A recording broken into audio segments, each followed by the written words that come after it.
1-5 дугаар сарын байдлаар иргэний улсын бүртгэлийн үйлчилгээг 9378, эд хөрөнгийн эрхийн улсын бүртгэлийн үйлчилгээг 4243, хуулийн этгээдийн улсын бүртгэлийн үйлчилгээг 896 иргэн хуулийн этгээдэд үзүүлсэн байна. Нийт хүн ам 85094, үүнээс гадаад тосртын машинаар 425, дөт машин лавлгаа үйлчилгээг 2652, e-бизнес оноос нэр авах системээр 1074 иргэнд үйлчилгээ үзүүлсэн байна.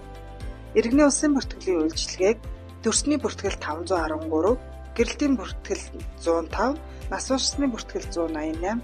үндэсний энгийн гадаад тосролт 1919, иргэний цахим үнэмлэх 1840, аймаг хотоос бүр мөсөн шилжин ирсэн 278, гэрлэл дуусгар басны бүртгэл 53, үрчилсний бүртгэл 15, лавлгаа 3607, бусад бүртгэл 860-ыг хүнд үйлчилгээ үзүүлсэн байна. Эд хөрөнгийн улсын бүртгэлийн чиглэлээр төрөөс өвчлсөн үнэгүй газар 223, хувийн сууц 59, шинээр бүртгүүлсэн орон сууц 270, төрөөс өвчлсөн үнэгүй орон сууц 2, үйлчилгээний зориулалттай байр 30, өмчлөх эрх шилжих 989, лавлгаа хуулбар 113, барьцааны гэрээ 2350, бусад бүртгэл 207 бүртгэл. Хуулийн этгээдийн улсын бүртгэлийн чиглэлээр хязгаарлагдмал хариуцлагатай компани 105, нөхөрлөл 3, хоршоо 18, төрийн бас байгууллага 28, үйлдвэрчний эвлэлийн байгууллага 1, бусад 741 иргэн хуулийн этгээдэд улсын бүртгэлийн үйлчилгээ үзүүлсэн байна.